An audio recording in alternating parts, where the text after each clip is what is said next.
Mas fica aí, Priscila, não vai embora não, porque nós vamos participar juntos agora de uma entrevista com o presidente do IBGE, o Eduardo Rios Neto, que vai falar um pouco com a gente sobre este estudo e outros assuntos importantes do Instituto. Presidente, bom dia, obrigado pela entrevista aqui para a CNN.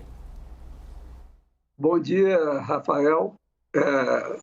Estou aí à disposição para conversar. É um prazer estar na CNN conversando. Prazer é nosso.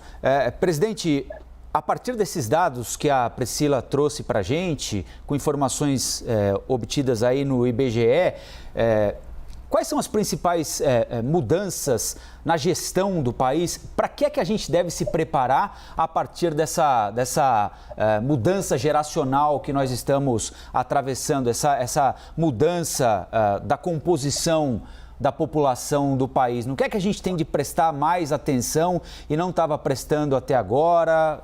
Isso é importante, inclusive, para a definição de política pública, destinação de dinheiro do orçamento, não é? Perfeito.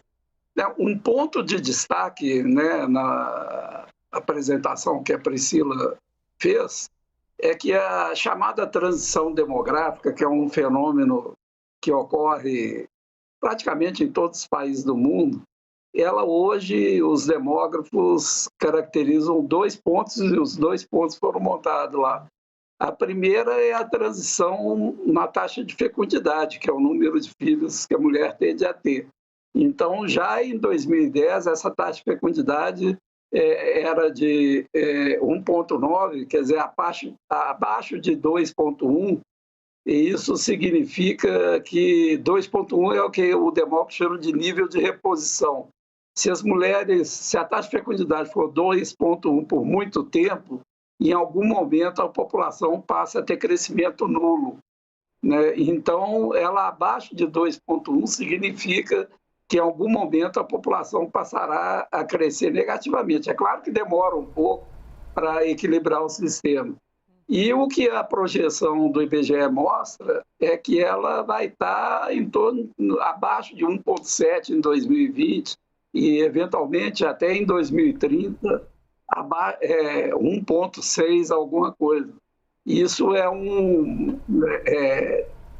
tem vantagens e tem desvantagens, que é o que você está me perguntando. Mas um outro ponto importante que foi mostrado é que hoje os demógrafos reconhecem que existe uma segunda transição, que é a transição de adiamento. E o Brasil está em plena transição de adiamento, que é várias mulheres, às vezes, completam o ciclo reprodutivo sem ter filho nenhum, e as que têm filho, seja 1 ou 2, iniciam a sua reprodução depois dos 30 anos.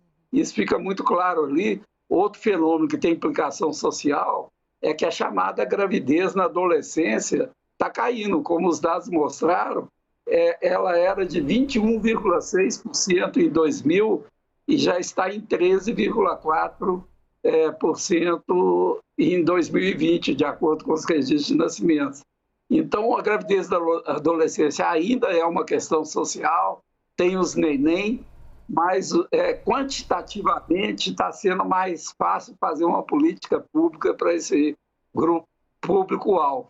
E como vocês mesmos mencionaram, a consequência desse processo é o envelhecimento populacional, né, a discussão sobre o bônus demográfico, né, que muita gente considera que em 2020 esse bônus já está chegando no fim, porque a população dependente, principalmente a idosa, está crescendo mais.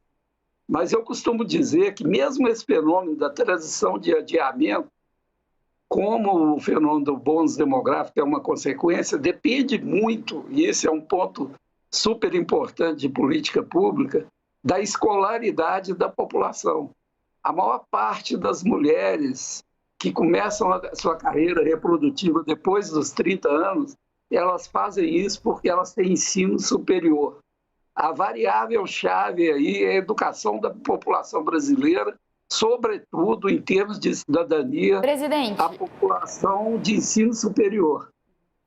Desculpa interromper, que a gente queria também abordar alguns outros assuntos, é um assunto muito vasto, muito interessante, tem vários aspectos bacanas para a gente abordar aqui, mas eu queria falar sobre um assunto que está sendo muito comentado na economia, que é essa perda do bônus demográfico, né? Então, acabou de sair um estudo aí da FGV mostrando que a gente está vivendo um bônus demográfico, a renda per capita até aumentou isso entre 81 e 2019, mas eu queria saber qual que é a tua visão sobre isso. O senhor acha que o Brasil perdeu essa oportunidade do bônus demográfico ou a gente conseguiu aproveitar, de certa forma, essa vasta população dentro dessa idade economicamente ativa?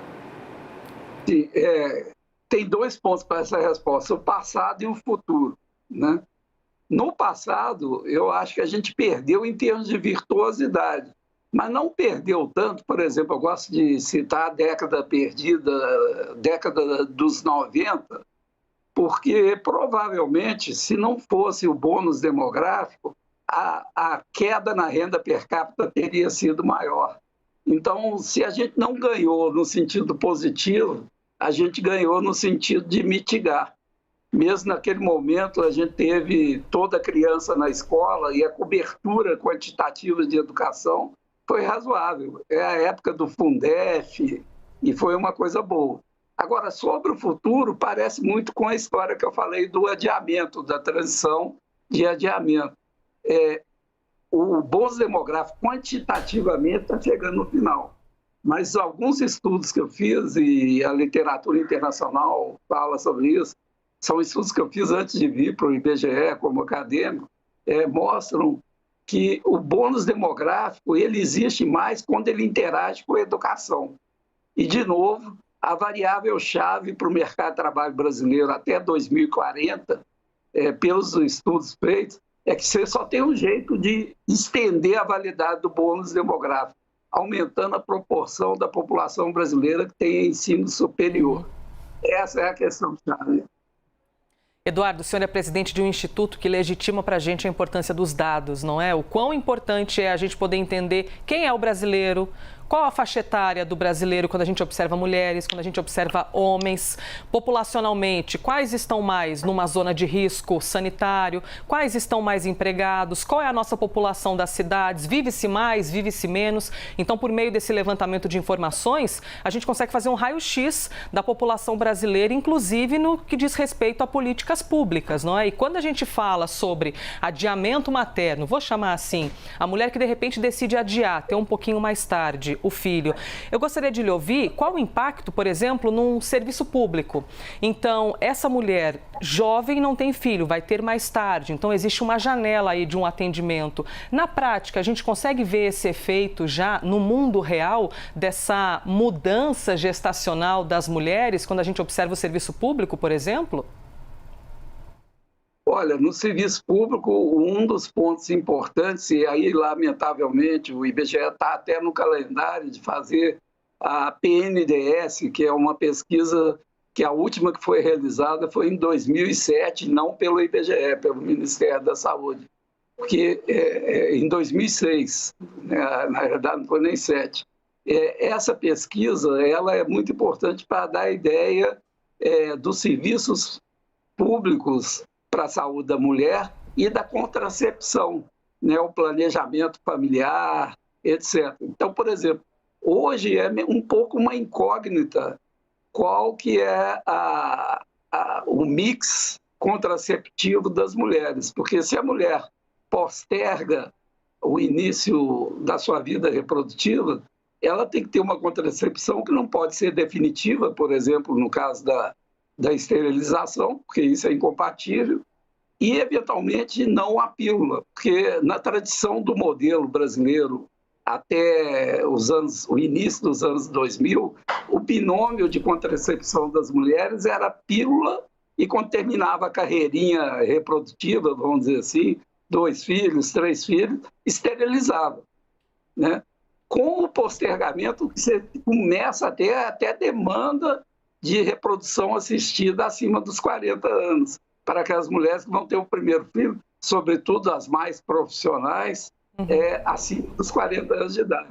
Então, tem toda uma demanda de política pública aí e a pesquisa mais importante, infelizmente, está faltando, ela está no calendário do IBGE, que é a PNDS, que é uma pesquisa que vai dar o mix contraceptivo das mulheres em idade reprodutiva. Presidente, queria voltar ao assunto do bônus demográfico, também incluindo nessa discussão aí esse adiamento, né, da fecundidade das mulheres. De que forma que isso traz impactos para a nossa economia? Então, o senhor falou que a gente poderia ter tido um aumento menor da renda per capita se não houvesse esse bônus demográfico, mas que, por outro lado, também não aproveitamos tanto esse bônus demográfico, essa força de trabalho em idade ativa e mais robusta desse momento. Quais são as projeções daqui para frente? O que a gente pode esperar? Olha, o ponto é o seguinte, nós já estamos em pleno caminho do envelhecimento populacional. E a ligação que eu faço desse caminho com a educação é porque o perfil de renda e idade é fundamental para isso. E normalmente, nos segmentos de baixa escolaridade, a renda não varia tanto por idade, ela é quase que horizontal. Você vai envelhecendo, ganhando o mesmo tanto, e geralmente baixo. Então, para você ter uma virtuosidade nesse momento quase de envelhecimento, que é o finzinho do bônus demográfico, é fundamental que a renda cresça com a idade. Isso ocorre no mercado superior de trabalho. No mercado intermediário, o salário não aumenta tanto com a idade quanto em quem tem nível superior completo. Por isso que eu digo, um pouco mais de elasticidade que a gente pode ter nesse bônus é difundindo a alta escolaridade o máximo possível para a população brasileira. É a reação em cadeia, não é? Não tem jeito. No fim das contas, a gente cai naquela equação da educação. Se nós temos maior escolaridade, se nós temos seres humanos mais bem preparados, eles têm mais capacidade de planejarem as suas próprias vidas. Agradeço, então, a gentileza, Eduardo Rios Neto, presidente do IBGE. Muito bom poder ouvi-lo.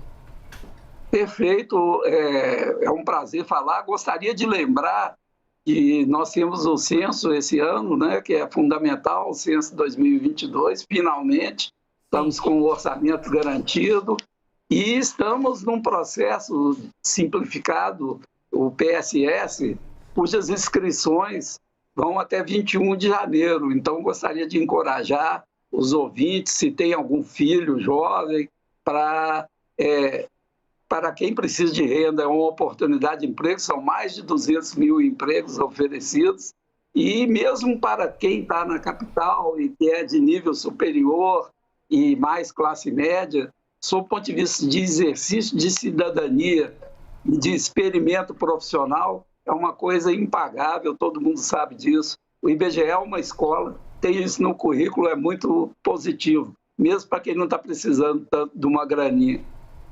Obrigada pela gentileza da entrevista, viu? Muito bom dia para o senhor, presidente do IBGE, conversando conosco ao vivo aqui na CNN Brasil.